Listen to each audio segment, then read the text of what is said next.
정권과 북한군은 우리의 적이다 라고 표현되어 있어. 국방백서에도 북한은 우리의 주적이다 라는 표현이 없다고. 내가 어저께 뭐라 했어? 북한이 우리의 주적이다. 그거 국방백서에도 없는 표현이라 그랬지?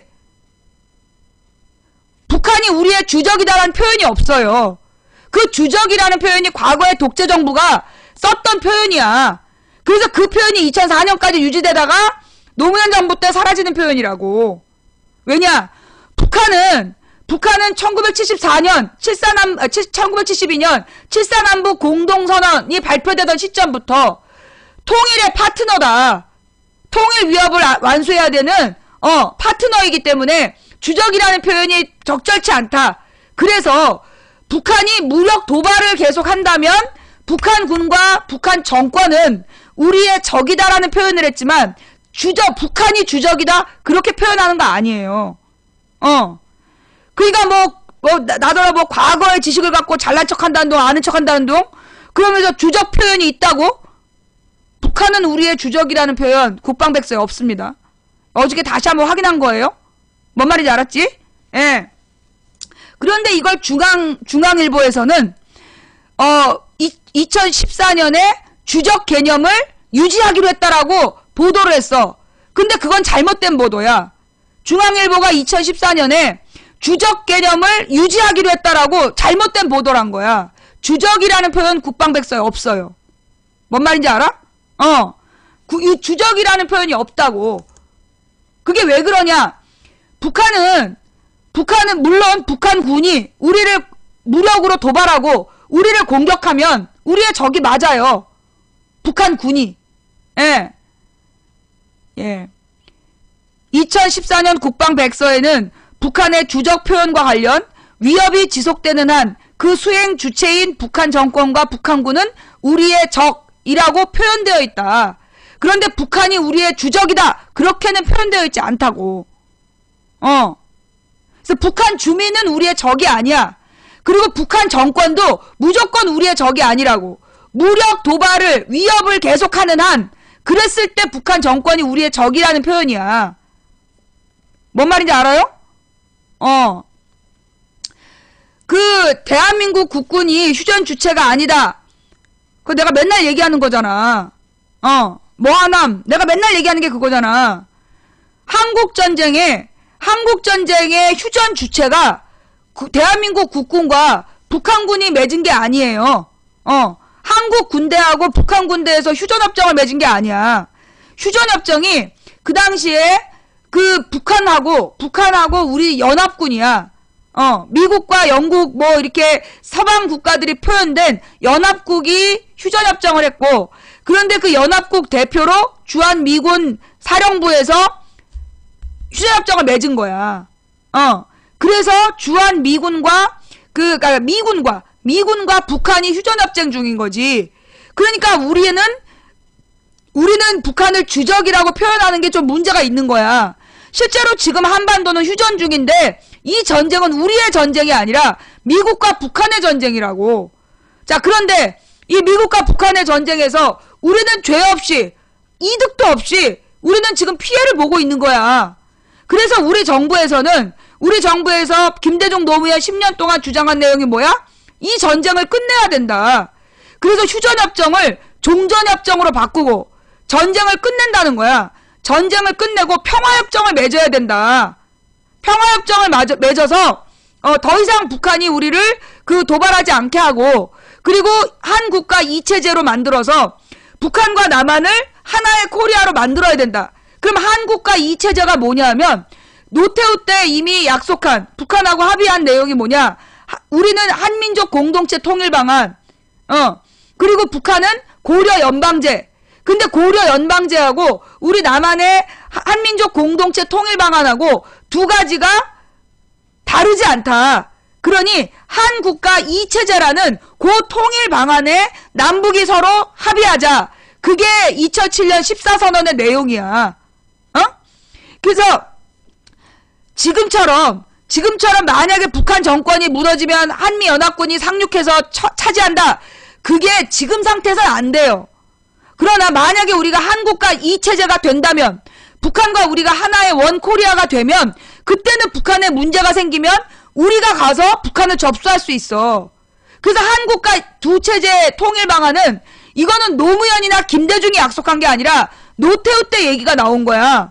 이걸 먼저 제안했던 게 전두환인 걸로 알아요.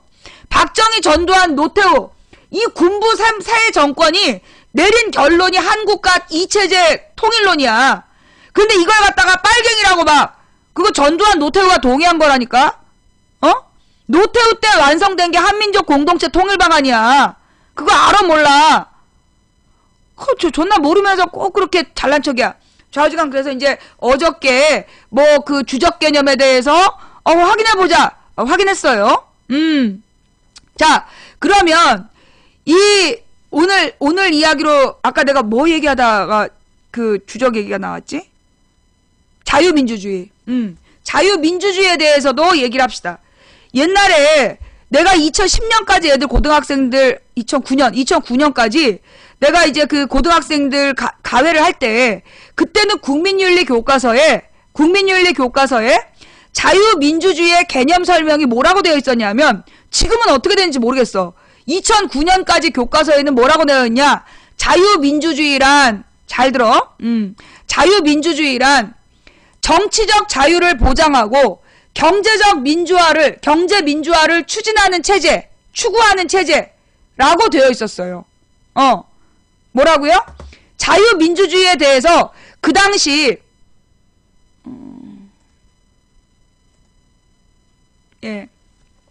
그 당시에 이 교과서에는 지금 이명박 때 어떻게 바뀌었는지 모르겠어. 어떻게 바뀌었는지 모르겠는데 지금 혹시 고등학생 있으면요 한번 찾아보세요. 자유민주주의라는 게 뭐냐? 정치적 자유를 얘기해. 그러면 정치적 자유라는 건 뭐냐? 대한민국의 헌법 제1조에 대한민국은 민주공화국이다. 민주공화국이라는 건 한 사람의 대통령이나 뭐 국회의원들이 지배하는 나라가 아니라 민주공화국이다. 민주공화국이라는 것은 그리고 민주공화국이다가 1조야. 1조 1항. 2항이 뭐예요? 대한민국의 모든 권력은 국민으로부터 나온다. 한마디로 제일 높은 사람이 국민이다.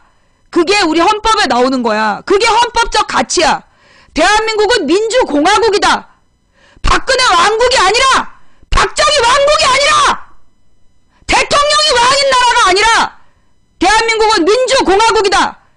대한민국의 모든 권력은 국민으로부터 나온다. 이게 헌법적 가치야. 응? 정치적 자유. 대한민국의 국민이 주권자로서 자유를 행사할 수 있다는 체제.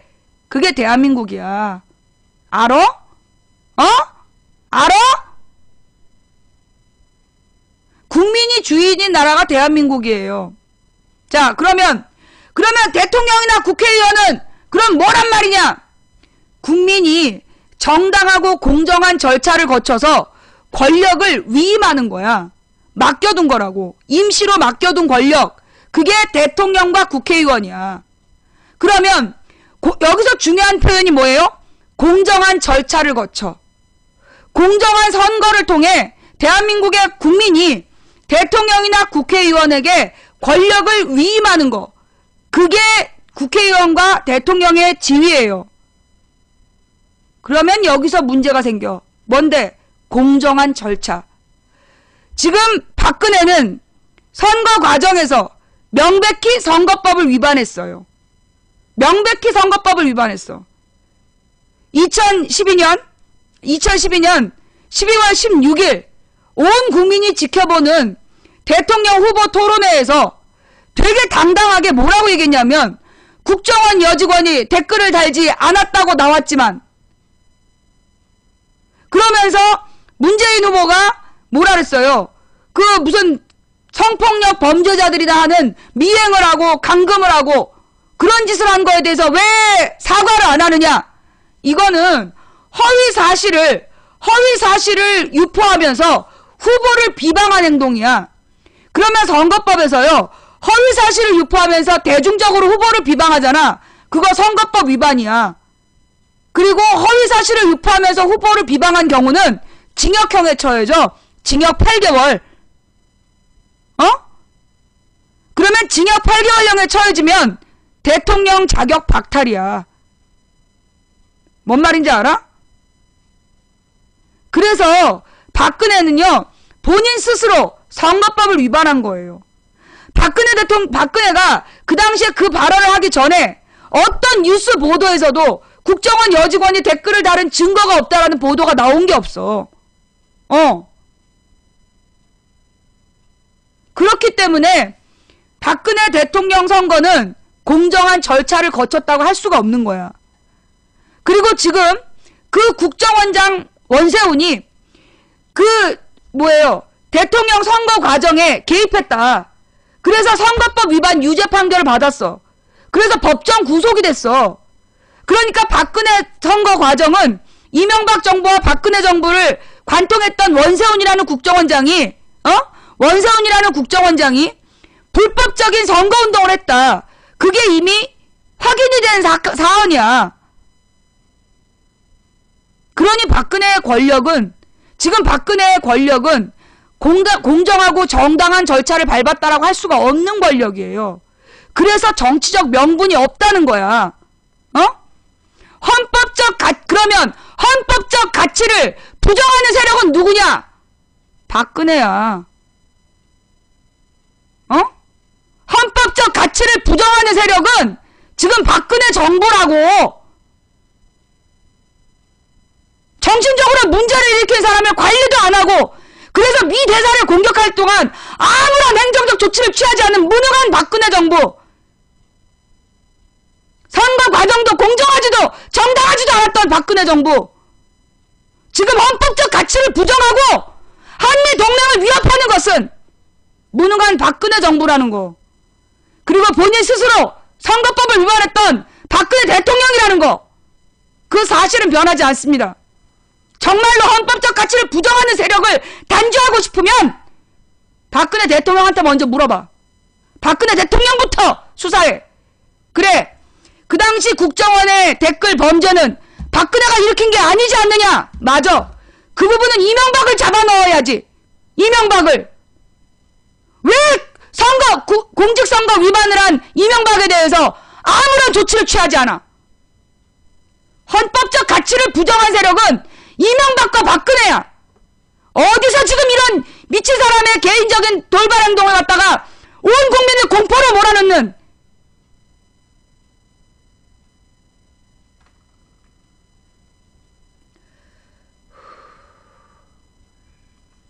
자, 마음을 가라앉혀야 돼요. 그냥 생각 없이 사는 늙은 아줌마에게 요 근래에 망치 부인을 접하고부터 사는 맛과 보람, 유쾌함, 통쾌함을 만끽하면서 한편 너무 안타깝고 미안한 맘 자꾸 들더라고요. 사람이 이렇게 말을 많이 하면 몸이 다 상할 텐데 어떻게 도와야 하나 많은 생각을 했지만 난 인터넷도 못하고 세상 사는 모든 것에 무지하고 단순한 삶을 살아온 그냥 무식한 아줌마라서 방법을 모르겠고, 그래서 이번에 쓰러지셨을 때도 그냥 안타까워만 하고 있던 차에 방송을 못하신다 하니 정들자 이별이로구나 많은 아쉬움과 안타까운 마음 금할 길이 없네요. 망부님 같은 분을 우리 많은 팬들이 서로 십시일반 힘을 합쳐서 망부님께서 건강하게 몸을 돌보면서 방송을 할 수 있도록 기본적인 여유를 갖고 방송에만 매진하게끔 힘을 합쳐야 되는데 어떻게 해야 되나 방법도 모르겠고 잠이 안 와요. 우리 팬들은 거지같은 TV 시청료는 꼬박꼬박 매월 지불하고 살면서 이렇게 유익하고 보람있는 방송은 공짜로 시청한다는 것이 양심의 가책을 느끼게 되더라고요. 얼마나 힘들어 보이는데 암튼 답답하고 안타까운 마음 금할 길이 없어요. 이 시대의 유관수 누나 같으신 우리 망부님 방송할 수 있도록 우리 팬들이 힘을 합쳐야 되는데 사람이 어떤 일을 하려면 기본적인, 즉 경제적인 여유가 있어야 할 수 있을 텐데 어떡하나요? 저 경제적으로 여유 있습니다. 예, 경제적으로 여유 있고요. 너무 걱정하지 마세요. 예, 저는 지금 우리 시청자 여러분들이 보내주시는 이 별풍선 이거 갖고 충분히 경제적인 여유를 누리고 있으니 제가 필요한 거 다 얻고 있습니다. 그러니까는 뭐 경제적으로 저한테 무슨 돈을 보내고 싶다 이런 생각 하시면 안 돼요. 그 불법입니다. 예. 그러면 시청자들이 뭘 할 수 있나요? 여러분들이 망치 부인을 위해서 할 수 있는 일은 딱 하나예요. 망치 부인의 생방송 사수. 내가 여러분들에게 원하는 거 뭐 돈 내라 이런 거 아니야. 망치 부인한테 가장 큰 힘을 주는 게 뭐냐면 생방송. 예. 아프리카 생방송을 같이 들어주는 거. 그게 저한테 가장 큰 힘이 돼요. 예. 이게 뭐 유튜브라든가 뭐 이런 걸로 들으시는 분들도 많은데 사실 저한테 가장 큰 힘이 되는 건 망치 부인의 생방송이 열리면 너도 나도 달려와서 이 망치 부인의 생방송을 같이 봐주는 거.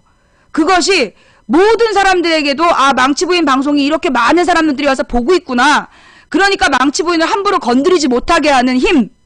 그게 이 시청률에서 나오는 거예요. 이게 아프리카에 아무나 못 와. 이제까지 옛날에 그 뭐 유명한 정치인들이 아프리카에서 방송하려고 여러 번 왔었어. 그러다가 다 도망간 이유가 뭐냐 하면 아프리카는 그냥 시청률이 생공개가 되잖아. 이제까지 망치 부인을 뭐 이렇게 엎어보겠다, 망치 부인을 꺾어보겠다 그러면서 굉장히 많은 인간들이 나한테 도전장을 내밀었어.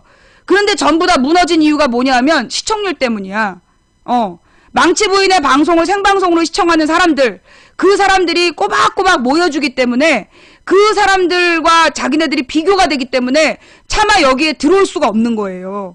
예. 그래서 망치 부인에게 뭘로 도움이 되나요? 꼭 그 유튜브 보시는 분들이 정말 막 미안하다 그러면서 어떤 경제적인 뭐 그 후원을 하고 싶다라고 자꾸 얘기하시는데요. 저한테 필요한 것은 그런 경제적 후원이 아닙니다. 저한테 필요한 것은 유튜브 생방송이 아니라 아프리카 생방송을 같이 봐주시는 거. 그게 저한테 가장 큰 힘이 된다는 거 다시 한번 말씀드리고요.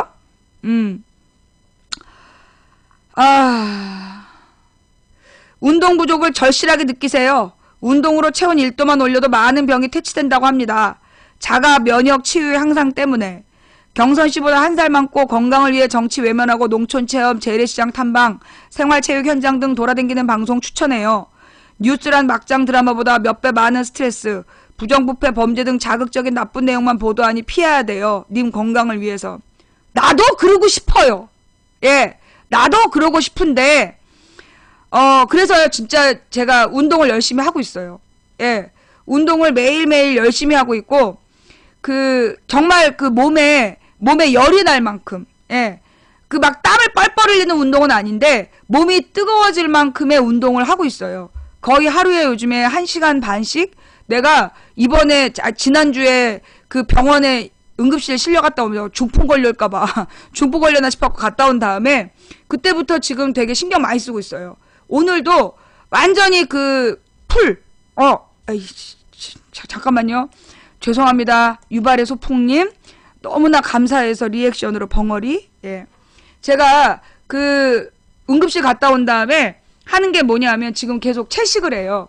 채식을 하루에 많이 하려고 그러고 되도록이면 저녁 5시 이후에 안 먹으려고 애쓰고 그리고 발사믹 식초, 올리브 오일에 발사믹 식초를 빈속에 먹고 그 다음에 양파 와인 마시고 유산균 먹고 그리고 이 체지방을 분해하는 그런 차 마시고 그리고 혈관에 끼어 있는 나쁜 콜레스테롤을 녹이는 차도 계속 마시고 그리고 녹색 채소를 막 진짜 열심히 먹어요. 내가 우리 딸이 병원 갔다 왔는데 막 울더라고. 이게 엄마를 보는 마지막이면 어떡하나 싶어서 자기 너무 속상했다고. 내가 우리 딸이 그런 걱정할 거라고 생각 안 했어. 이 딸한테 그런 얘기를 딱 듣고 나니까 꼭지가 돌더라고요. 그래서 내가 그날부터 지금 생야채를 사다가 먹었는데 바쁘면 또 못 사러 가. 그러니까 이제 근데 마침 이제 우리 고창에서 채소가 왔는데 주로 무슨 신선초하고 쑥 이런 거만 온 거야. 근데 이렇게 넓게 싸먹는 채소는 안 오고. 근데 이걸 갖다 이제 버무려 먹어야 되는데 내가 그런 거 할 줄 모르잖아. 그래서 그냥 녹색 채소들을 막 이렇게 얇은 것들인데 막 이렇게 뭉쳐놓고 거기다 가운데 김치를 싸갖고 그걸 막 먹었어. 녹색 채소를 많이 먹어야 된다. 이게 녹색 채소를 먹으면 기운이 나거든. 정신이 맑아지고. 그래서 내가 우리 딸이 다시는 엄마가 걱정돼서 우는 일을 없게 하겠다. 예. 그래서 내가 걷기를 하면 좋은데 고관절이 안 좋아요. 고관절이 안 좋아서 제가 오래 걷지를 못해요. 그게 내가 굉장히 속상한 마음으로 2008년에 그 촛불을 막 7월 이후에 유지해야 된다는 그 인간들 때문에 내가 너무 속상한 마음으로 몇 킬로씩 걸으면서 병이 난 거야. 그래서 고관절이 나갔는데 관절염도 그게 스트레스 질환이거든. 지금은 이제 요가를 하고 그 다음에 근육을 키우는 운동을 하고, 그리고 이렇게 체지방을 분해할 수 있도록, 예, 뭐 맨손 체조 같은 걸 많이 하고 있어요. 그래서 몸이 이렇게 뜨거워지는 그런 체조를 하면서 내가 지금 열심히 건강관리를 하고 있으니까 걱정하지 마시고, 예. 그리고 이 망치 부인이 방송을 접을까봐 걱정하시는데, 방송을 아예 접는 게 아니야. 방송을 아예 접는 게 아니라, 제가 이 3월달, 자, 지금부터 중요한 공지가 나가요. 망치 부인 방송을 앞으로 어떻게 할 거냐면, 9일날, 제가 9일날은 그, 개인적인 일을 좀 봐야 돼요. 개인적인 일을 봐야 돼서, 9일날은 다음 주 월요일은 방송이 없어. 대신 다음 주에 화, 수, 목, 금 4번 방송할 거예요. 다음 주에 화, 수, 목, 금은 정상 방송합니다. 다음 주 월요일만 방송이 없고, 화, 수, 목, 금 정상 방송합니다. 그 다음에, 그 다음 주, 그 3월 16일부터 18일까지 제가 방송을 못해요. 예. 그래서 3월 16일부터 18일까지는 제가 일이 있어서 못하니까 그걸 좀 양해해 주시고, 그 다음에 내가 이제 19, 20일날 지금 방송을 할까 말까 지금 고민 중이야. 왜냐하면 지금 법적 검토 중인 사안이 있어서 내가 이제 어떤 방송을 하려고 그러는데 그 방송이 선거법 위반에 걸릴 수도 있어. 그래서 이제 지금 법적 검토를 하는 중이에요. 그래서 법적 검토를 하고 지금 자문을 구하는 중이라서, 그래서 제가 그러니까 3월 세 번째 주 16일부터 20일까지는 방송을 못 할 수도 있고, 19, 20일은 할 수도 있어요. 예. 19, 20일은 가능하면 하는데 못 할 수 있다. 그걸 좀 이해해 주세요. 그리고 23일부터가 망치 부인의 그 시사수다방 시즌 9이야. 3월 23일부터 망치 부인의 시사수다방이 시즌 9. 근데 이걸 시사수다방으로 갈지, 그냥 이렇게 망치 부인 방송 이렇게 했고 뭉뚱그려서 갈지, 그러니까 좀 내가 하고 싶었던 정신을 좀 쉬기 위해서 이렇게 전국을 유람하는 거, 전국 유람을 하는 그런 방송도 어떻게 적용할 것이냐. 그 다음에 솔직히 하고 싶은 게 무슨 협동조합 같은 거 있잖아요. 협동조합 같은 데를 좀 방문해보고 싶어. 그래서 이제 그런 협동조합 운동이나 친환경 농사 지으시는 분들, 그런 분들 좀 찾아다니면서 그 방송하고 싶은, 그래서 시즌 9이 3월 23일에 시작된다. 신용협동조합 말고, 생활협동조합. 예. 그래서 그 3월 23일에 망치 부인의 생방송, 예. 망치 부인의 수다방이 시즌 9을 맞는다는 거. 근데 지금 아직 컨셉이 다 결정이 안 됐어. 결정이 안 됐고, 우선 내가 지난번에 양평을 가기로 했는데 못 갔잖아요.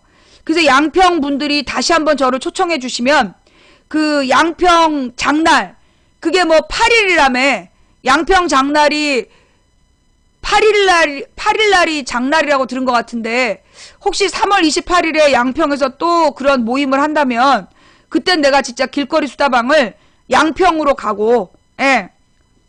그래서 이 양평 수다방을 혹시 양평에서 할 거라면, 예. 그니까 3월 8일? 3월 8일은 주일날이잖아. 내가 교회 가야 되니까. 예. 그 3월 28일에 혹시 양평 박꿈새에서 그 촛불 집회를 한다면, 제가 지난번 2월 28일에 못 간 거 정말 죄송해서요. 예, 제가 그때는 꼭 갈 수 있도록 하겠습니다. 하신다면. 그럼 안 하셔도 그냥 갈까 생각 중이에요. 자, 다음 문자. 사랑스러운 망치 누나. 얼마 전에 코바디스를 봤는데요. 천주교나 불교는 다가가기 어렵잖아요. 근데 기독교는 동네 십자가도 많고 교회는 안 가도 친숙해요. 기독교가 많이 타락한 건가요? 사람은 종교를 믿는 게 삶에 도움이 되나요? 예, 이런 문자를 보내시더니 어제 방송이고요. 미국 차는 내구성을 중요시하기 때문에 고가에서 안 걸려요. 유럽제 수입자들이 걸리고요. 일반 과속 방지턱 그리고 고가도로 서울역 부근은 일반 상가가 아닌 전문 상가예요. 보고 찾아가는 곳이 아닌 용건을 가지고 도매를 주로 하는 아현과 명동까지의 고가 문제는 교통체증이에요. 거의 24시간 막혀 있어요. 대책 없이 도로의 반을 줄인 것도 모자라 관광 어쩌고 해서 더 막힐까봐. 그리고 전 관악구 봉천동에 사는데 쓰레기 봉투를 다 안 써요. 봉지 20개에 두세 개요.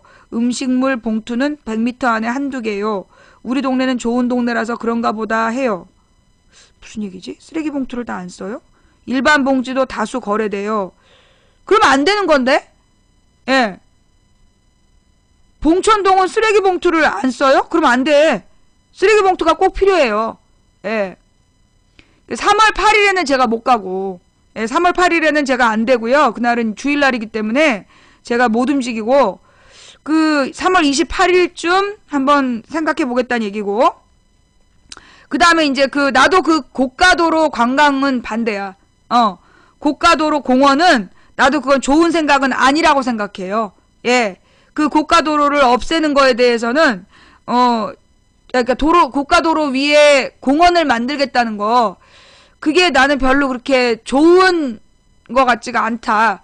내가 도대체 왜 그걸 하려고 그러는지, 한번 서울시 공무원들이나, 가능하면 박원순 시장님을 직접 만나서, 도대체 왜 서울역 고가를 하려고 그러는지, 한번 진지하게 물어보고 싶어요. 예. 어저께, 깜짝 방송 정말 감사합니다. 이런 거 보내셨군요. 또,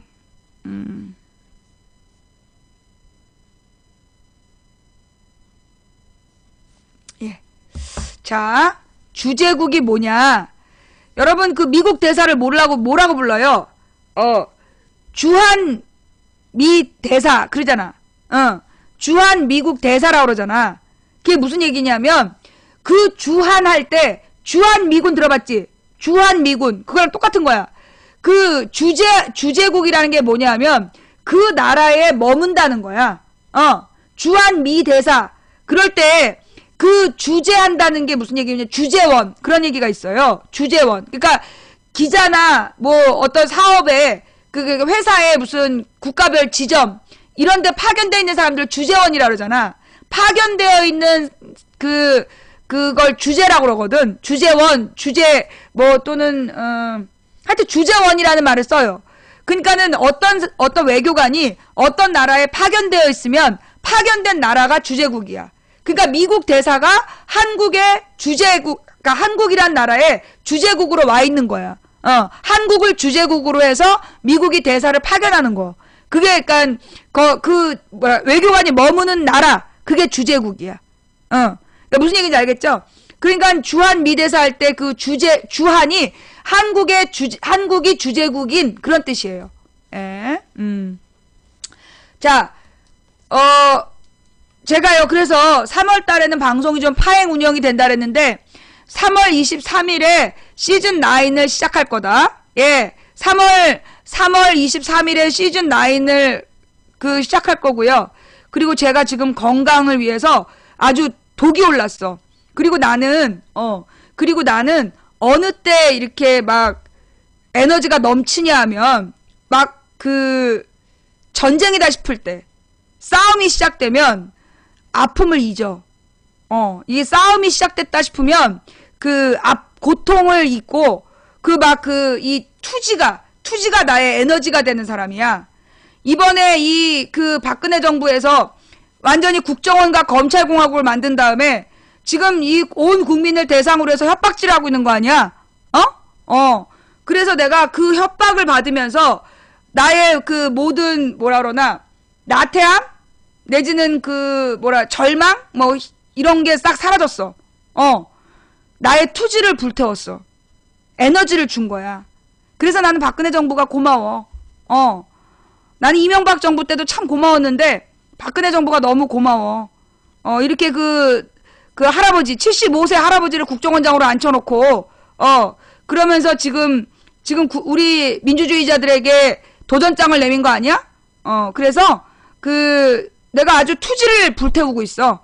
어디서 공안 협박이야? 어디서 공안 통치야? 북괴군임? 누가 북괴군이야? 박근혜? 글쎄, 북괴 괴뢰도당하고 손 마주 잡고 그 아주 즐거운 시간을 보내고 온 박근혜한테 가서 따져. 자, 그래서요. 예.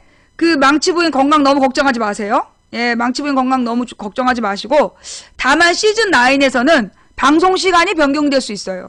예, 매일 낮 2시로 했는데, 제가 매일 낮 2시가 아니라, 뭐, 4일은, 그러니까 월화, 목금은 낮 2시에 하고, 뭐, 수요일만 제가, 쉬던가. 예, 그래서 시즌 9에는 방송 시간이 변경될 수 있다. 라는 거. 예. 이거 왜 하는 거예요? 아니, 왜 하는지 모르는 방송을 왜 보고 계세요? 예, 나가주세요. 자. 그 다음, 예. 아까 하던 얘기 마저 하면, 대한민국의 헌법적 가치가 뭐냐? 본 개편 중이야. 예. 녹화를 지금 이제, 다시 녹화 시작했습니다. 예, 오케이. 지금 녹화 다시 시작했어요. 예. 자유민주주의라는 게 뭔지 설명하고 끝낼게요. 자유민주주의라는 건 정치적 자유가 보장되고 경제적 민주주의를 추구하는 체제, 그게 자유민주주의 체제예요. 내가 이렇게 얘기를 했더니 이명박의 꼬봉들이 나한테 와서 그건 네 생각이고 그러는 거야. 그건 네 생각이고. 그게 고등학교 국민윤리 교과서 내용이야. 자유민주주의 체제라는 게 북한의 김일성하고 맞섰던 한국식 민주주의가 자유민주주의 체제다. 그거는 개무식한 박정희 빠새끼들이 하는 얘기고, 자유민주주의의 원래 의미는 정치적 자유를 보장하고 경제민주화를 추구하는 체제, 그게 자유민주주의 체제라고 고등학교 국민윤리 교과서는 설명하고 있습니다. 그러면 정치적 자유라는 게 뭐냐? 정치적 자유. 거기서 가장 중요한 자유가 뭐냐 하면 비판의 자유야. 정치 권력을 비판할 자유. 그게 자유민주주의에서 가장 중시하는 자유예요. 정치적 자유라는 건 정치 권력을 비판할 수 있는 자유가 보장된 나라. 그게 자유민주주의 국가야. 그 다음에 여기서 두 번째로 중요한 거 경제 권력을 비판하는 거. 이게 또 중요한 거예요. 그래서 고등학교 정치교과서에 나올 거야. 거기 보면 뭐가 나오냐면 민주주의가 발전하기 위해서 반드시 필요한 조건에 뭐가 나와요? 언론의 의무가 나와. 언론이 공정한 보도를 해야 된다. 그 다음에 더 중요한 게 뭐냐면 언론은 정치 권력과 경제 권력을 감시하고 비판할 의무가 있어. 고등학교 교과서에 나오는 얘기야. 언론은 정치 권력과 경제 권력을 감시하고 비판할 의무가 있다. 의무가 있다. 이 부분이 교과서에 나오는 거야. 그럼 망치부인은 누구야? 일종의 언론인이야. 일종의 언론인이라고. 대한민국 법정은 망치부인에게 영향력 있는 언론인으로서, 예, 나한테 영향력 있는 언론인이라고 대한민국 법정이 규정을 했어요. 나도 언론인이야.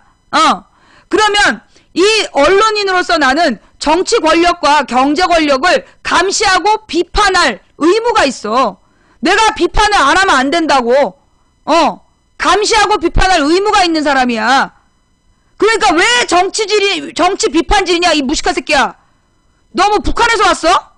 그러면서 내가 더 웃긴 얘기는 뭐냐면, 자유민주주의라는 게, 이제 이 정치적 자유를 보장하는 거다. 그 다음에 경제민주화를 추구하는 거다. 그러면서 경제민주화라는 건 빈부격차를 줄이기 위해서 정부가 대기업을 규제하고 중소기업을 지원 육성하고 노동자를 보호하는 거, 그게 경제민주화다 그랬더니 북한에서 왔니? 아니, 이런 씹탱이 간첩 새끼들을 만나. 북한이 대기업을 규제하고 중소기업을 육성 지원하며 노동자에게 제값을 주는 그런 나라야? 이게 완전히 북한 찬양하는 이 간첩 새끼들. 야, 야, 북한이 그런 나라면 왜 탈북을 하겠냐? 진짜 미친 새끼들 아니냐, 정말? 아니, 아니, 북한에 무슨 대기업 있어? 북한에 대기업이 막 중소기업 빨아먹고 그래? 근데 천하에 이런 무식한 새끼들 처음 봤다니까요? 경제민주화라는 건 그런 뜻이에요. 국가에서 빈부격차를 줄여서 사회경제적인 기반을 안정적으로 유지하는 체제, 그게 경제민주화야. 그래서 경제민주화라는 건, 자, 여기서 그러면 굉장히 중요한 개념인데, 우리는 공산주의 사회주의 이러면 평균이라고 이해하잖아. 모든 걸 다 똑같이 나눠 갖는 거, 그걸 평균 낸다라고 생각해서 되게 거부감을 갖고 있잖아요. 그런데 그런 뜻이 아니야. 빈부격차를 줄인다는 경제민주화라는 건 부자들의 것을 몽땅 뺏어갖고 똑같이 나눠준다는 게 아니야. 그걸 똑같이 나눠준다는 게 아니라, 내가 자꾸만 그 말 까먹는데, 조세 제도를 통해서, 세금 제도를 통해서, 즉, 부자에게는 누진세를 적용해서 세금을 더 많이 걷고, 가난한 사람들에게는 세금을 좀, 낮춰줘서, 그 세금을 통해서 빈부격차를 줄이는 방식, 그걸 뭐라 그러지? 조세 뭐라 그러는데? 그것 좀 찾아와봐요. 그러니까 조세를 통해서, 소득 재분배 효과. 그거를 뭐라 그래? 조세를 통한 소득 재분배 효과. 조세 정의라 그러던가? 조세 평등은 아니야. 조세 형평도 아니고. 그걸 조세 정의라 그래요? 형평성도 아닌 것 같은데? 조세 평등은 아니야. 조세 평등이란 말은 없어. 예. 그걸 조세 정의라 그러던가? 조세 정의예요? 조세 평주나 그런 말은 없어. 하여튼, 그래서, 그러면, 이 조세를 통해서 빈부격차를 줄이는 이유가 뭐냐야. 예, 조세 정의. 오케이, 알았어요. 예, 조세 정의라 그러는데, 그거를. 예. 그럼 왜 국가에서 세금을 통해서 빈부격차를 줄이는 노력을 해야 되냐? 그 이유를 알아야 돼요. 왜 그러냐 하면, 우리 인류는 이미 1, 2차 세계대전을 겪었어. 1, 2차 세계대전을 통해서 1차 대전보다 2차 대전은 더 끔찍했고, 핵무기까지 활용이 되면서 어마어마한 세균전, 화학전, 핵무기를 통한 핵전쟁을 경험을 한 거야. 극단의 고통을 경험을 했단 말이야. 그러면서 인류가 깨달았어. 전쟁의 원인이 뭐냐? 전쟁의 원인이 뭔지를 깨달은 거예요. 그래서 그 전쟁의 원인이라는 게 결론은 뭐냐 하면, 예. 전쟁의 원인이 뭐였냐면, 극심한 빈부격차야. 극심한 빈부격차. 예. 전쟁의 원인이 극심한 빈부격차. 그리고 나라와 나라의 경제적 격차. 그게 전쟁의 원인이었던 거야. 그래서, 잠깐만요. 이 극심한 빈부격차가 결국은 전쟁을 부른다는 걸 깨달은 거야. 그리고 발전된 선진 자본주의 국가에서 왜 수정 자본주의라는 체제를 통해서 빈부격차를 줄이기 위한 누진세를 적용하고 경제 민주화를 체제로 삼았느냐 하면, 왜 선택했느냐 하면, 이게 그 경제 민주화를 하지 않으면 누가 몰락해? 최하층이 몰락해. 근데 최하층이 몰락하면 그 다음 계층이 또 몰락을 해. 그게 인간이라는 게요, 정말 뭐라 그러나 물고기의 먹이사슬처럼 가장 가난한 사람들에게 그 물건을 팔아야 그 차상위 계층이 살고, 차상위 계층에게 물건을 팔아야 중산층이 살고, 중산층에게 물건을 팔아야 그 중소기업과 대기업이 먹고 사는 거야. 중소기업이 잘 돼야 대기업도 강화가 되는 거야. 전반적으로 경제가 발전한다는 거는, 경제가 발전한다는 것은 경제가 성장한다는 거하고 달라요. 경제가 성장한다는 건 물건을 많이 만들었다, 누군가 이렇게 부자들이 많이 만들었다, 경제가 성장한다는 거야. 그러나 경제가 발전한다는 건 뭐냐면 토대가 안전해졌다. 경제적인 토대가 튼튼하다. 그래서 1, 2차 산업이 튼튼한 구조를 경제가 발전된 구조라고 그래요. 그럼 1, 2차 산업이라는 게 뭐야? 1차 산업, 농업, 어업, 임업, 이런 것들, 뭐 광업. 그래서 자연물을 대상으로 해서 경제활동을 하는 게 1차 산업이야. 그런 게 튼튼해야 2차 산업, 제조업이 발달하는 거야. 그래서 이 제조업이라는 건 뭔데? 공장에서 기계가 돌아가는 게 중요한 게 아니라 많은 일자리를 창출해서 많은 일자리를 창출을 해서 1차 생산물을 2차로 제조 가공을 하는 과정에서 일자리가 창출되고 그래서 먹고 사는 사람이 많아지는 나라. 그게 경제가 발전된 나라야. 그 다음에 그런 2차 산업에 중소기업들이 주로 2차 산업을 하잖아요. 제조업을 해. 그러면 이 제조업에서 좀 더 고급 제조업이 나와. 그게 소위 대기업들이 하는 그 뭐라 그러나 중화공업 이런 게 좀 더 고급스러운 고단위 높은 단위의 제조업이겠죠. 그런데 이런 높은 단위의 제조업 이외에 뭐가 있냐면 3차 산업이라 그래서 서비스업. 서비스업은 뭐예요? 유통업. 이런 게 이제 그 3차 산업이야. 그래서 1차 산업, 2차 산업, 3차 산업이 있는데 지금 우리나라 경제의 문제점은 뭐야? 3차 산업만 비대해졌다는 거야. 3차 산업만 비대해지고 1, 2차 산업이 완전히 지금 위기에 내몰린 거야. 특히 가장 문제가 된 게 1차 산업이에요. 정부 차원에서 1차 산업에 대한 지원 육성책이 없는 거야. 1차 산업에 대한 조사하고 연구하고 그 지도하고 이런 내용이 너무 부족한 거예요. 내가 그 여행 프로를 많이 본다 그랬잖아. 여행 프로를 보는데 어느 나라의 축산 농가야. 축산업. 한마디로 그냥 이렇게 무슨 동물 키우는 농장이야. 그런데 그 농장에 공무원이 나와서 그 축산업에 발전된 기술에 대해서 그 축산 농가의 그 농장주하고 막 토론을 해. 그리고 막 자기네들이 연구한 자료를 막 알려줘. 그리고 동물들을 어떻게 환경을 개선하는 게 좋은지에 대해서 그리고 뭐 어떤 영양제를 주는 게 좋은지 이런 걸 막 논의하는 장면들이 나오는 거야. 그게 그걸 보면서 정말 대단하다. 그래서 저게 선진국이구나. 1차 산업을 튼튼하게 육성하는 게 그 선진 국가들, 경제가 발전된 선진 국가들의 기본이야. 미국도 그래요. 미국도 자국의 농민, 농민들을 얼마나 보호하는데. 유럽도 마찬가지고. 유럽이나 미국이나 1차 산업을요, 굉장히 보호 육성해요. 그래서 만약에 손실을 봤다, 국가에서 막 지원해줘요. 예. 그래서 그 나라의 1차 산업 인구를 보호 육성을 하는 거야. 그 다음에, 그런데 모든 선진 자본주의 국가들이 제조업이 약해, 지금. 그래서 각 나라가 어떤 새로운 산업 성장 동력을 찾을 것이냐, 어떤 분야의 제조업을 발전시킬 거냐, 그게 고민이야. 그래서 오바마가 주장한 게 뭐예요? 그린 에너지, 녹색 에너지를 바탕으로 한 새로운 자동차 산업. 막 디트로이트나 이런 데에다가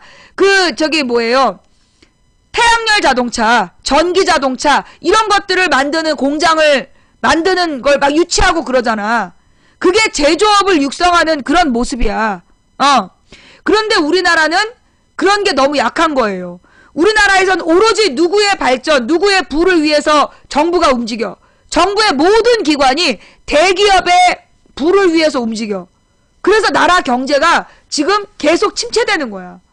오로지 우리나라에서요, 생산되는 경제적인 생산물이 몇천조가 나와. 몇천조가 생산이 되는데, 그 중에 500조 원을 대기업들이 다 가져가는 거야.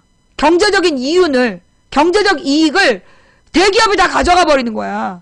그래서 그만큼, 그 500조 원은 그럼 어디서 나온 거냐? 중소기업이 납품값을 제대로 못 받은 돈. 납품값으로 받아야 되는데 대기업이 안 준 돈. 그 다음에 자기네 업장에서 일하는 노동자들, 자기네 그 작업장에서 일하는 노동자들에게 원래 연봉 7, 8천을 줘야 돼. 그런데 연봉 7, 8천 안 주고 2, 3천만 주고 비정규직으로 쓰고 꼬리 깐 돈. 그 돈이 500조 원인 거야. 그러면 중소기업은 납품값을 못 받았기 때문에 노동자들에게 연봉 2천을 못 챙겨주는 거야. 그래서 외국인 노동자를 고용해서 월급을 딜레이 시키면서 부려먹고 몇 달치 월급을 안 준 상태에서 얘 불법 체류자다 신고해가지고 그 노동자의 임금을 아끼는 거야. 그러니까 악순환이 계속되는 거지. 근데 경제가 발전하려면 가장 기본적으로 중소기업 노동자들이 잘 먹고 잘 살아야 돼. 그래야 이 중소기업 노동자들이 돈을 써. 그러면 이 좀 더 발전된 뭐 이렇게 대형 냉장고도 사고 자동차도 사고 그러는 거야. 그래야 대기업도 잘 굴러가게 되는 거라고. 그래서 가장 가난한 사람들부터 먹고 살아야 그게 도미노처럼 대기업까지 브랜드 가치를 상승시키면서 발전하는 거예요. 그게 경제 민주화야. 경제 민주화라는 게 어려운 게 아니야. 노동자들에게 월급을 제대로 주고, 그리고 누구에게 중소기업에게 납품 가격을 제대로 주고, 그리고 대기업은 끊임없이 재투자를 해서 일자리를 계속 창출하는 거, 그게 경제가 발전하는 것이고 그게 경제 민주화가 되는 거야. 부자들은 돈을 많이 1년에 몇 조를 1년에 몇 천억을 벌어. 그러면 그 몇 천억 중에 절반 정도는 나라에 세금으로 내는 거. 그래도 몇 천억이 남잖아. 2천억을 벌었어. 그 중에 1,000억을 세금으로 내도 얘는 1,000억이 수입이야. 부자들이 자기들 수입에 대해서 재투자하는 개념, 원래 자본주의 정신은요, 여러분이 모르는데요, 원래 자본주의 정신은 뭐였냐? 10%는 교회에 헌금을 해. 그리고 10%는 자기 생활비로 가져가. 소득에. 부자가 이제 사장이 소득의 10%는 헌금을 하고 10%를 생활비로 자기가 쓰고 나머지 80%를 사회에 재투자하는 거. 그게 자본주의의 정신이었어.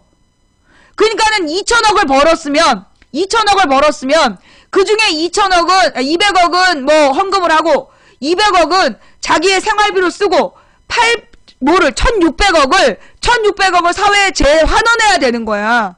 그게 자본주의 정신이야. 그래야 발전하는 거야.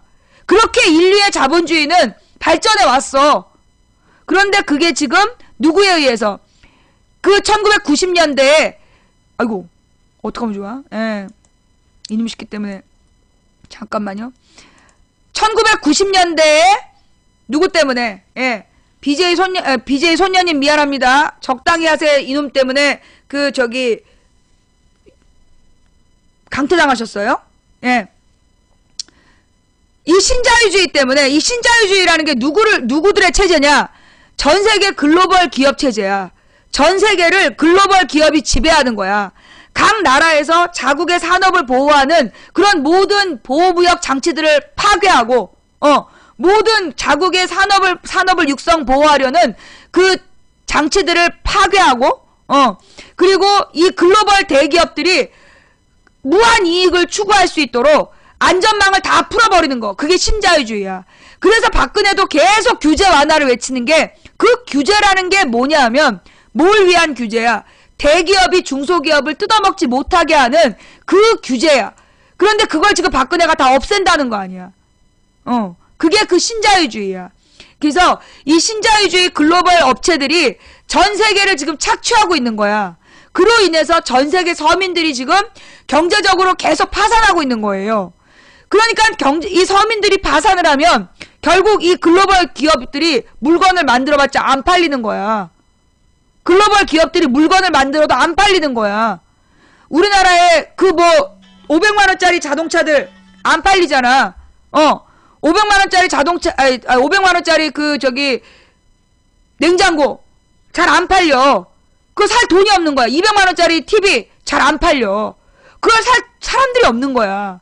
근데 사실 대기업도 냉장고도 많이 팔고 텔레비전도 많이 팔아 먹고 사는데 냉장고 텔레비전을 지금 살 돈이 없는 거야.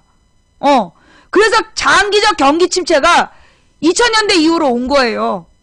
그 원인이, 그러니까 오죽하면 새누리당에서조차 임금을 인상하라 그러잖아. 지금 노동자들이 임금을 인상하라는 얘기가 그래서 나오는 거라고. 여러분, 그러면 노동자의 적당한 임금은 어느 수준일까요? 노동자의 적당한 임금은 어느 수준이냐? 지금 우리나라에서 지금 이제 보통 생활비가 이 서울 기준으로 한 달 생활비가 1인당 100만원 정도 나와요. 1인당 100만원 정도가 나와. 그러니까 만약에 4인 가족이라면 적어도 월 실소득이 실소득이 400만원 이상이 돼야 돼. 실소득이 400만원 이상이 돼야 되고 3인 가족이면 300만원 이상이 돼야 돼. 그 진짜예요. 한번 알아봐. 정말로 이 서울을 기준으로 했을 때 물론 서울에서도 강남 이런 비싼 데는 말고 강남에서는 100만원 갖고 안 돼. 1인당 100만원으로 택도 없고 이 강북을 기준으로 하면 서울 강북을 기준으로 하면 강북의 물가를 기준으로 했을 때 1인당 생활비 100만원 정도 들어요. 그래서 3인 가족이면 한 300만원 정도 생활비 들고 최소한 그거 최소한이야. 문화활동이라는 거 이런 거 잘 못하고 최소한의 생활비야. 그게 300만원 그러니까 1인당 한 가족당 100만원이야. 그게 4인 가족의 가장이 벌어들일 수 있는 돈이에요. 그렇게 줘야 돼. 그러면 그 실소득이 400만원 정도가 되려면 이 사람의 월급은 한 560만원 정도 받아야 돼요. 월급을 한 560만원 정도 받아야 뭐라 그러나 국가에 세금 내고 건강보험료 내고 그 다음에 국민연금 내고 각종 떼가는 공과금을 내면 한 400만원 정도가 400만원 정도가 생활비로 주어져야 실소득으로 주어져야 나라 경제가 살아나는 거야. 그래서 옛날에 노무현 대통령 때는 대기업 노동자들이 5,600가는 한 달에 560만원이면 1년이면 얼마야? 5,600에다가 또 1,000을 더하잖아. 1,200 정도? 그러니까 연봉이 6, 7천이 나왔던 거야. 우리가 연봉 6, 7천 그러면 엄청난 연봉인 줄 알잖아. 아니라고. 그게 최저 생계비야. 최저 생활비라고. 최저 생활비. 기본이야. 기본적. 그러니까 연봉이 6, 7천만 원 정도를 줘야 그래야 나라 경제가 전체적으로 부자가 되는 거야. 그런데 그 연봉 6, 7천 받던 사람들을 다 집단 해고했잖아. 집단 해고하고 연봉 2, 3천짜리로 재고용을 한 거야. 비정규직으로. 그래서 나라의 소비 능력이 사라진 거야. 소비 능력이 사라졌기 때문에 그래서 나라 경제가 마비가 된 거예요. 이걸 분명히 알아야 돼. 여러분이 그거 꿈도 꾸지 마세요. 너무 어려워요. 그러니까 안 되는 거라고. 지금 물가가요.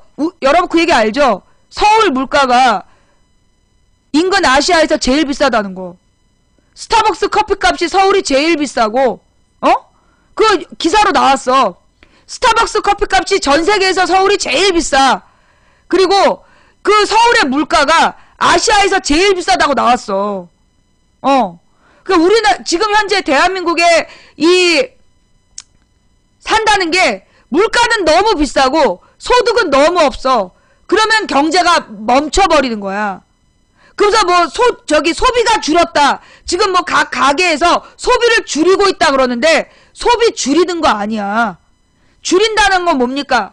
내가 100만 원만큼 쓸 수 있는데 50만 원만 쓰고 50만 원을 저축하면 그건 소비를 줄이는 거야. 그런데 각 가정의 소득이 50만 원으로 줄어든 이유는 줄인 게 아니라 소득이 50만 원으로 줄어서야. 지금 4인 가족의 가장이 월급 200만 원 받잖아. 실소득 200만 원이잖아. 그래서 소비를 못하는 거야. 1인당 50이면요. 생명 유지가 가능한 돈이에요. 1인당 50만 원이 생명 유지가 가능한 거야. 그리고 50만 원 정도가 더 있어야 소비가 가능해지는 거야. 생활 소비가 이루어지는 거야. 50만 원이. 그래서 1인당 필요 비용이 100만 원인데 4인 가족의 가장이 200만 원을 버니까 그래서 소비가 없는 거예요. 생계 유지 비용만으로 200만 원을 써버린다니까. 숨만 꼴딱꼴딱 쉬는 거. 그래서 나라 경제가 마비가 된 거야. 그런데 지금 이건희네 창고, 구씨 일가 LG의 창고에는 수백조 원이 쌓여 있어. 그러니까 나라 경제가 마비가 된 거라니까. 지금 나라 경제가 마비가 된 건 대기업 창고가 가득 찼기 때문이에요. 이 동양의 고전을 읽어보면 부자들의 곳간에 가득가득 썩어 나가면서 가난한 사람들이 창궐하잖아. 반드시 나라가 망했어. 이게 지금 나라가 망하는 꼴이야. 그럼 이것들이 이 망하는 나라를 되돌리는 길은 전쟁이다. 그리고 지금 전쟁하려고 IS 노래를 부르는 거야. 이걸 막아야 돼요. 어떻게? 국민들이 지혜로워져서 막아야 돼요. 지혜로운 국민이 돼서 막지 못하면 결국은 망하는 거지 뭐. 예.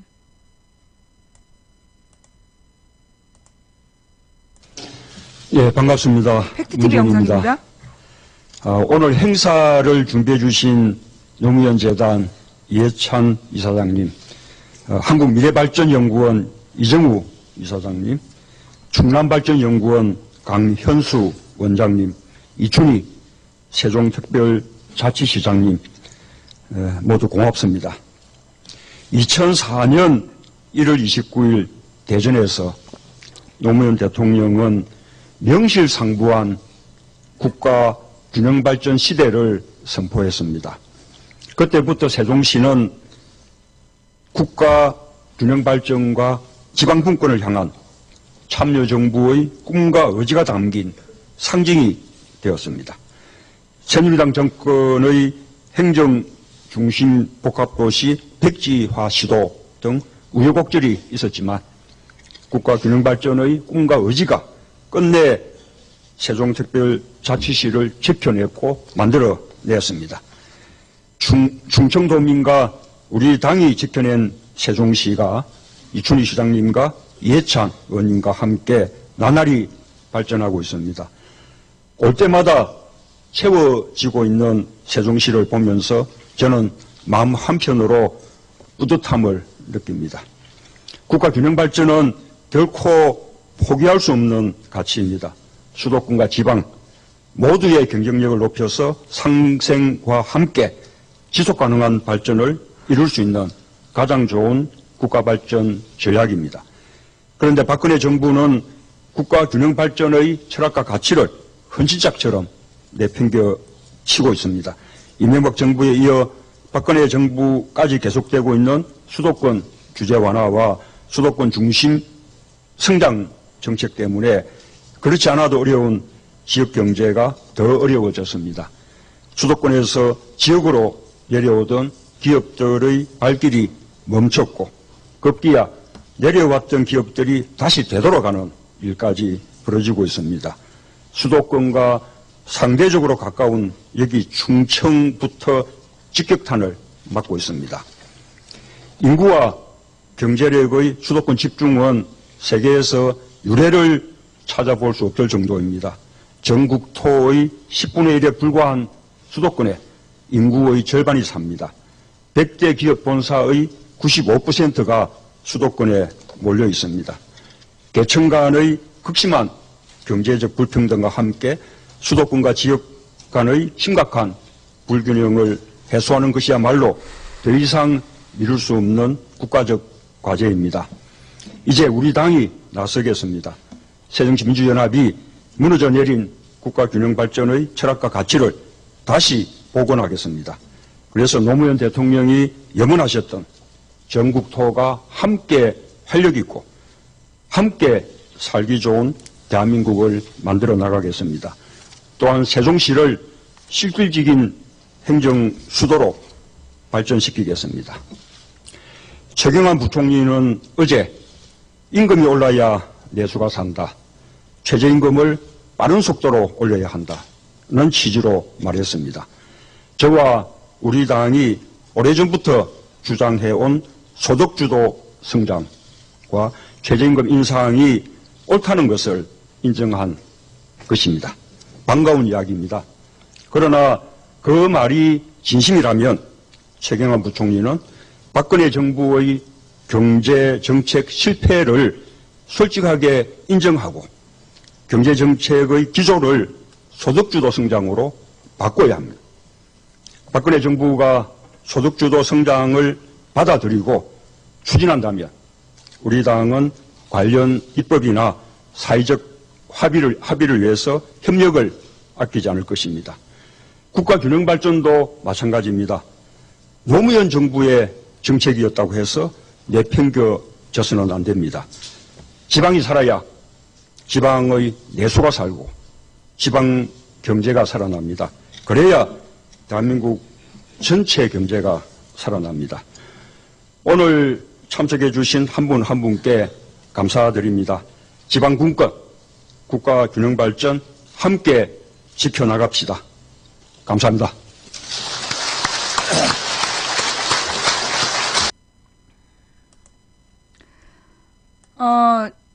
좀 연설 좀 약한 것 같아요. 저 정도는 좀 약했다는 생각이 들고, 이건 연설 쓴 사람의 문제인 것 같아. 예. 국가균형발전이라는 게 왜 필요하냐. 이건 노무현이 주장했기 때문이 아니에요.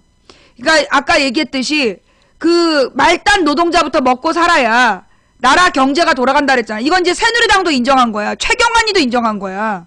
노동자들이 지금 내가 볼 때 우리나라의 최저임금이 10,000원은 돼야 돼요.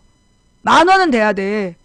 그래야 원래 유엔에서 권장한 유엔의 ILO라고 있잖아. 국제노동기구. 국제노동기구에서 그 권장하는 노동시간이 9 to 5. 9시에서 5시까지야. 그러면 하루에 8시간 노동이거든. 하루에 8시간 노동을 해서 일주일에 5일 동안 하루에 8시간만 노동해라. 그게 주 40시간 노동이야. 그러면 주 40시간 노동을 하면 그 얼마가 나와요? 40만 원이야. 그리고 그게 한 달이 되면 한 160만 원 되는 거잖아. 그래서 이게 시간당 노동으로 시간당 10,000원 정도는 해야 적당한 거야. 한 사람이 160만 원 정도를 벌어야 그래야 100만 원은 생활비로 쓰고 그 60만 원으로 투자도 하고 저축도 하고 미래를 대비도 하고 그러는 거야. 문화생활도 즐기고. 그래서 160 정도가 기본이에요. 근데 만약에 여기에 가족이 있다. 가족이 있다면 가족수당, 옛날에는 그래서 가족수당이라는 게 당연히 있었어. 아예 옛날에는요, 옛날에 우리 아버지가 직장 다니고 그러던 옛날 시절에, 김영삼 이전에는 가족수당이라는 게 있었다고. 지금도 있는지 모르겠는데, 그래서 그 가족수당이라는 게 그 가족수에 따라서 월급을 더 준 거야. 그게 원래 우리 전 세계의 자본주의가 살아남을 수 있는 비법이었어. 냉전 체제에서 살아남을 수 있었던 비법이 그게 가족수당이라는 거예요. 그래서 그 가족수당이라는 게 소위 어느 정도, 그러니까 그 생활비를 주는 거야. 한 사람이면 160만 원을 주는데 부부다. 그러면 260만 원을 주고, 자녀를 낳았다. 360만 원 주고, 자녀가 둘이다. 그러면 400만 원을 주는 거야.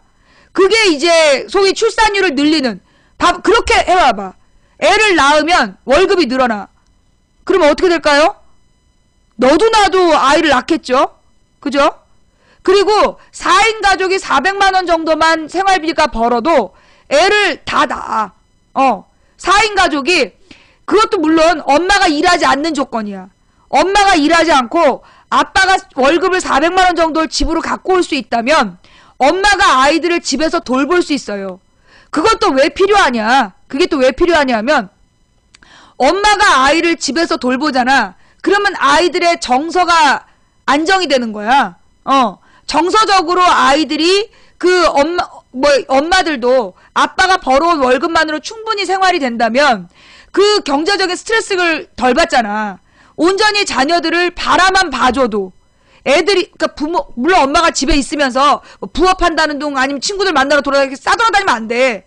집에서 아이들이 학교에서 돌아왔을 때 엄마가 아이들을 따뜻한 눈으로 맞아주고 아이에게 말 한마디를 건네주는 그게 아이들의 정서를 안정시켜요.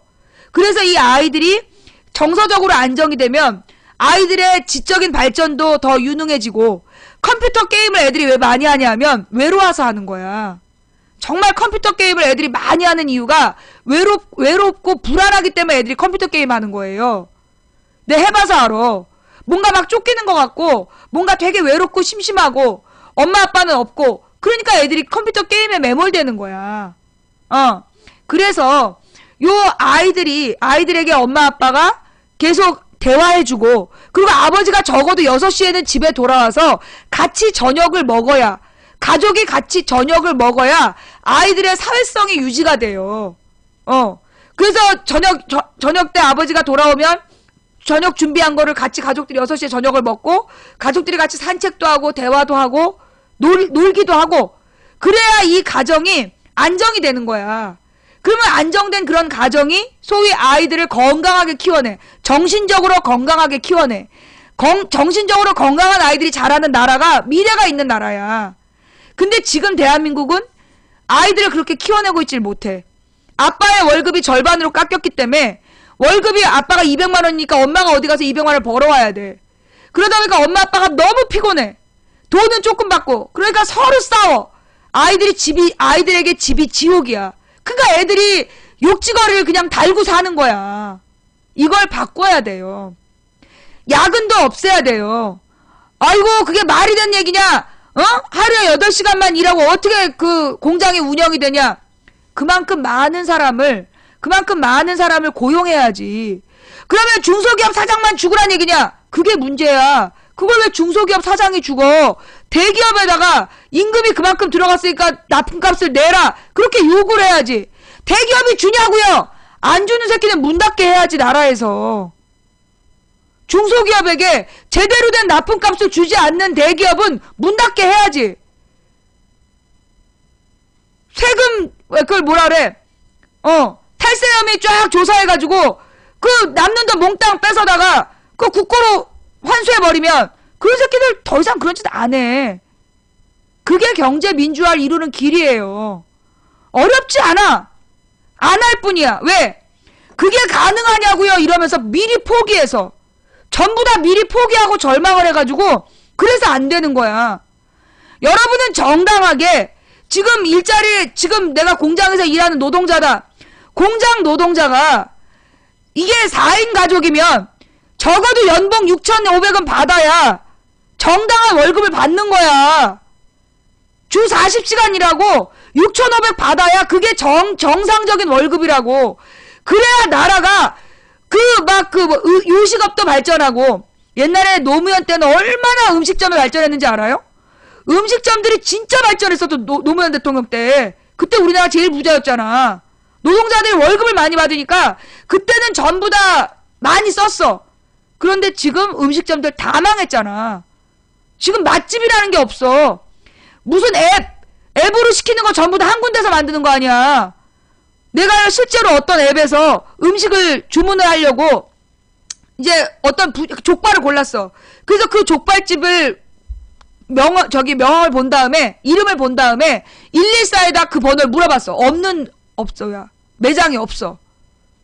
결국 그 앱이나 이런 걸 통해서 나오는 음식들은요, 그거 굉장히 비위생적이고 그냥 통합 야식집 이런 데에서 족발집인 척 하면서 족발 만들고 전화기만 여러 대야. 그런 식으로 만들어서 지금 그 정체불명의 음식들을 먹고 있다고, 국민들이.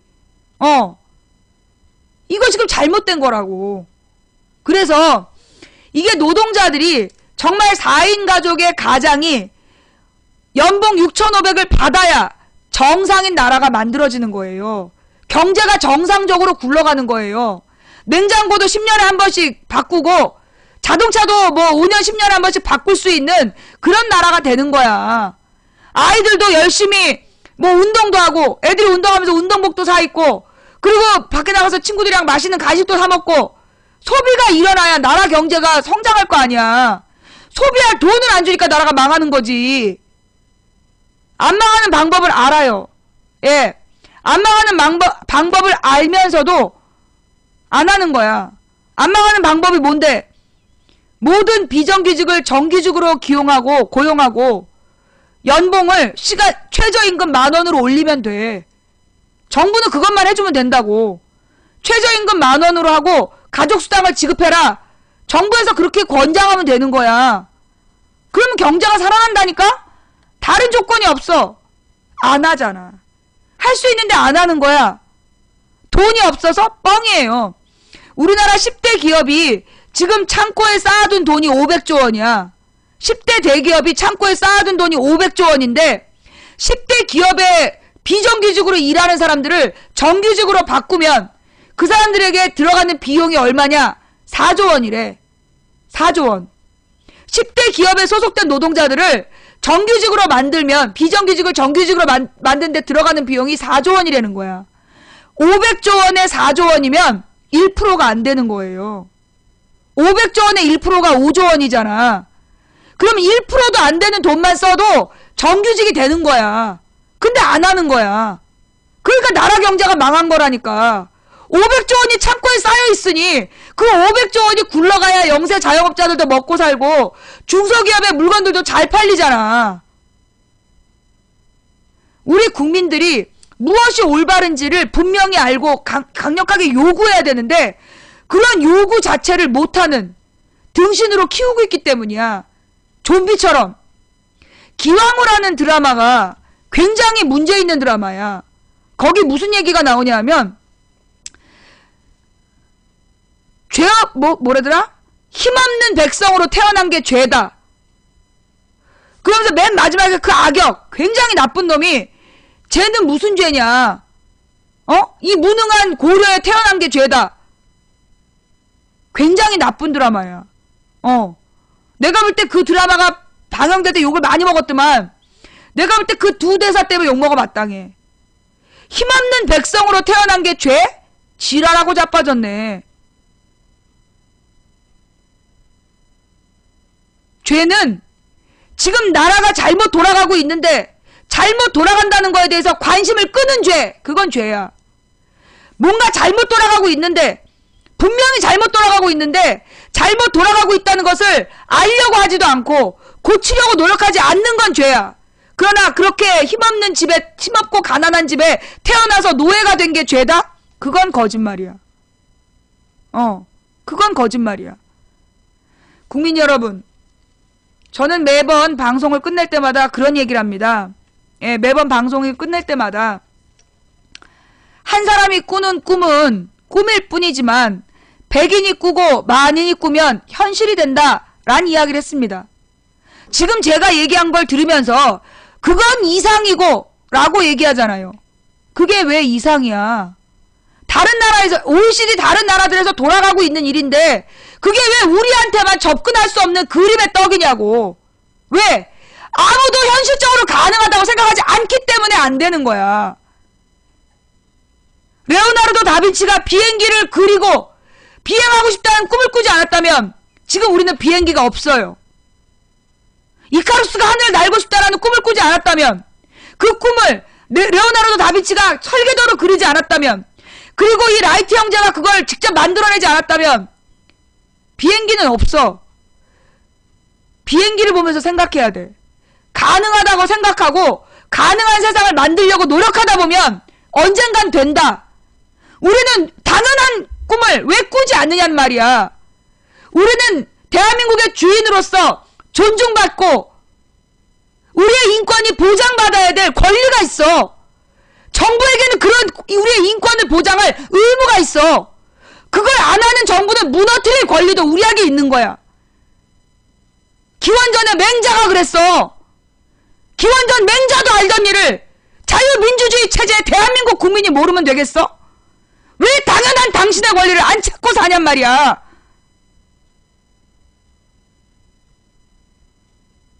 백성이 살아야 나라가 산다.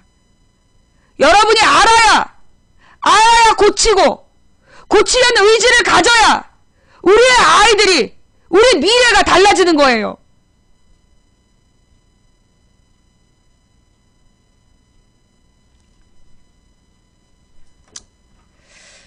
오늘 제가 좀 과격했죠? 오늘 방송 여기까지 할게요. 오늘 방송 어떠셨는지 모르겠습니다. 네.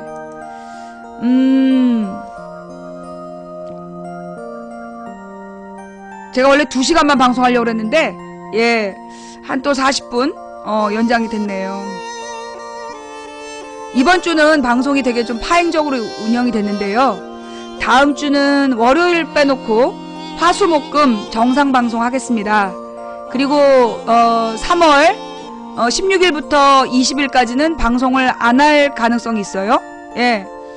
그리고 그러니까 16부터 18일까지는 정확히 안 하고 19, 20일을 할지 말지 아직 결정을 못 했어요. 그리고 3월 23일에 예, 3월 23일에 망치 부인의 수다방 시즌 9을 시작합니다.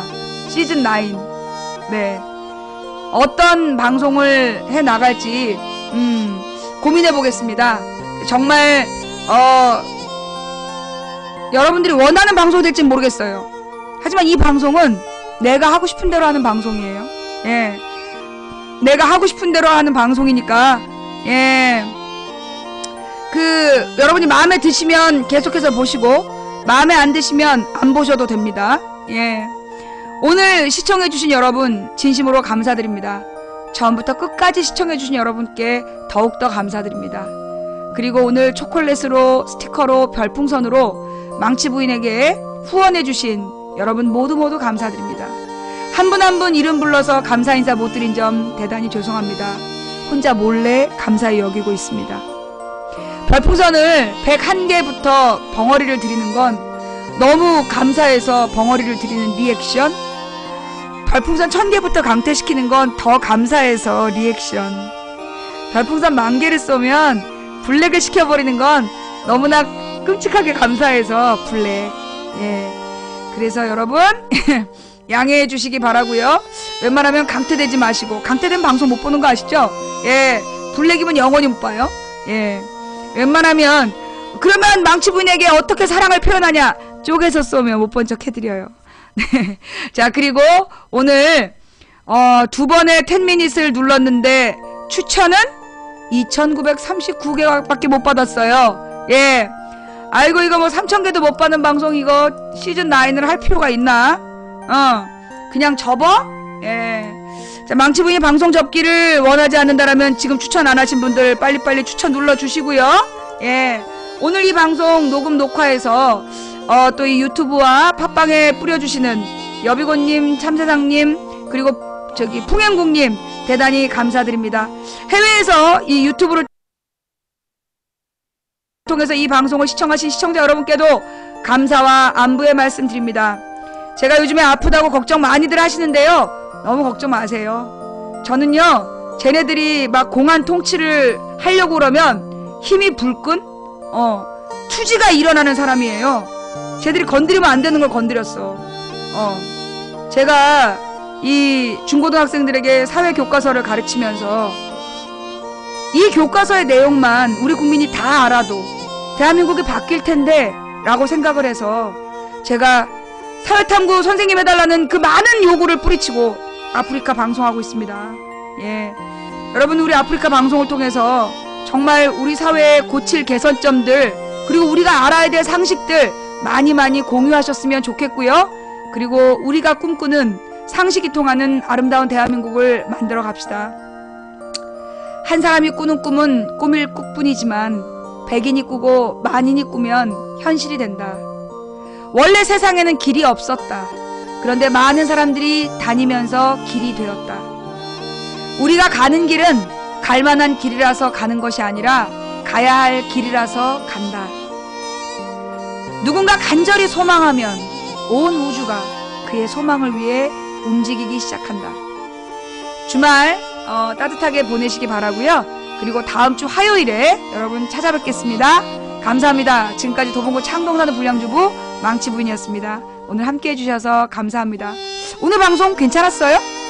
화요일 2시에 만나요.